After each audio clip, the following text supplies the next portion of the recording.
If you're headed out this weekend to see the Star Wars movie, now I've got to tell you, I was really skeptical. I'm still skeptical about Disney taking over the story.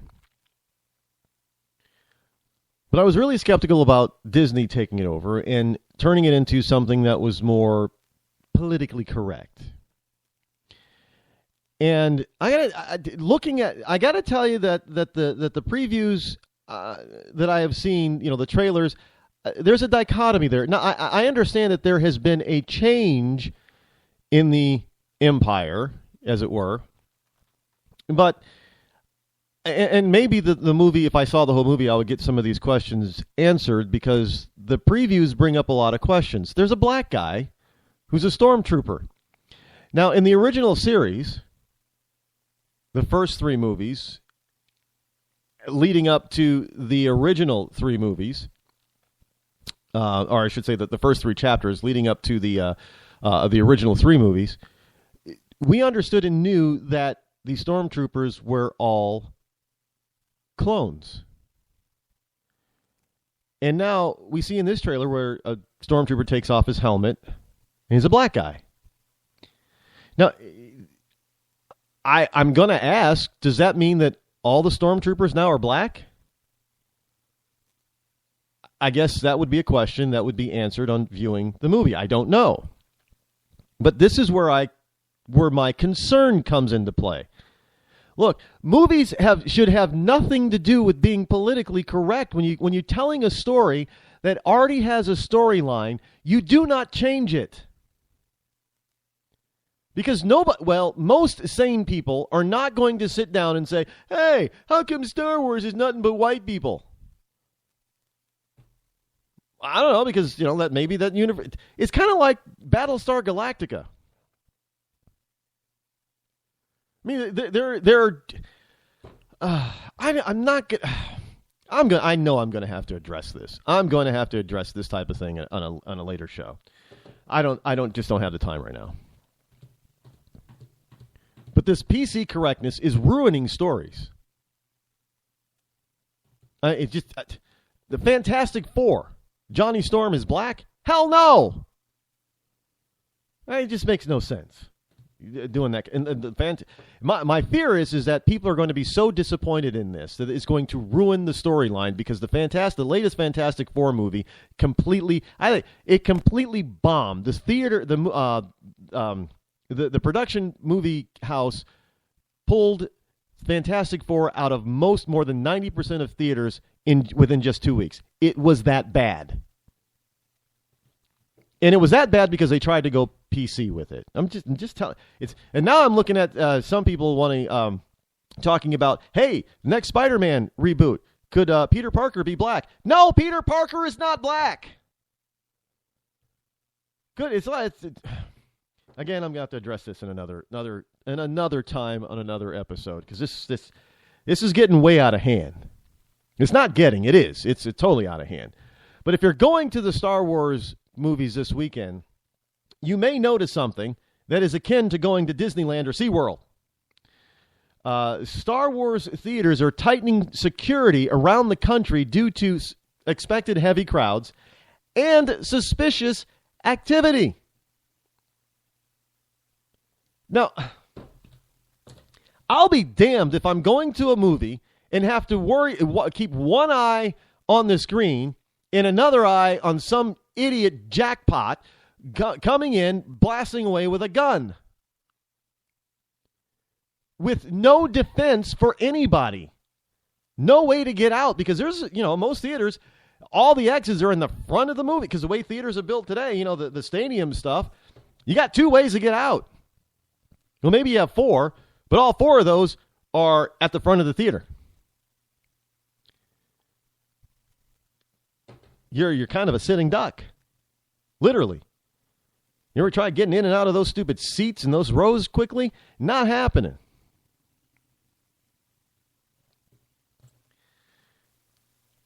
But this is from Deadline.com. It's an exclusive, they say. With a rush of holiday moviegoers and following some suspicious activity outside theaters, in at least 2 U.S. cities. One last week in Southern California and another in Arizona last night. Exhibitors across the nation have doubled workforce security in preparation for the over 4,100 theater release of Star Wars. Now, they can have all the security they want, but do those security personnel have firearms? Because somebody with a whistle is going to lose against somebody with a gun every time. They can blow that whistle as long and as loud and as hard as they want. That bullet is going to silence them. We're now at a point where we got to have heavy security just to go to the damn movies. Is this the fundamental change that Barack Hussein Obama was talking about? Is this the fundamental change that he wanted for the American people? To be scared to death and to have security everywhere we go, every minute of the day. Where people were to hunker down in their homes and don't take out your gun to protect yourself in your home. You're supposed to, flee to another room and just hope that the criminal doesn't follow you. I'm surprised we had, back in the 50s when we had this boom of building bomb shelters. I'm surprised there isn't a boom in building safe rooms. Maybe there will be now. I don't know. It just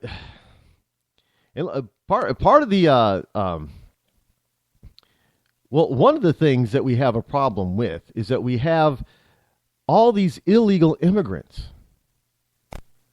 I mean, you've got illegal minors now bragging about coming into the country. Yes, WashingtonExaminer.com has a story. Illegal minors brag about being freed in the U.S. and openly encourage others to follow. So little Juan from Guadalupe, who's 12 or 13 years old, decides to, let his parents push him towards the American border. He gets stopped at the American border. He's a minor. He's a child. They let him in eventually. They place him someplace, some loving family somewhere, some stupid liberal family, let's say in Colorado. Then Juan from Guadalupe sends a letter back home saying, "Oh, man, this was great. I got in. Hey, Giuseppe and whoever else, all my friends, come join me up here. I'm all alone. Come join me." It's basically what's happening. Department of Homeland Security has told Congress that for the past 6 years, it has deported just 6% of youths who entered the country illegally. An enormous policy failure, enormous policy success, that illegal immigrants are seizing on to encourage friends and relatives to raid the border. And yet we're going to chastise Donald Trump for saying that he's going to build a wall.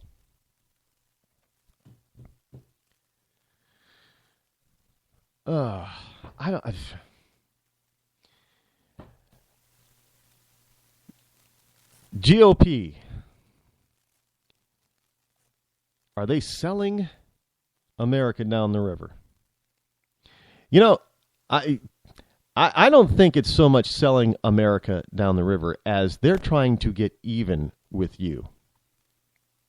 Pay attention. I don't have a lot of time here, folks. Not a lot of time left.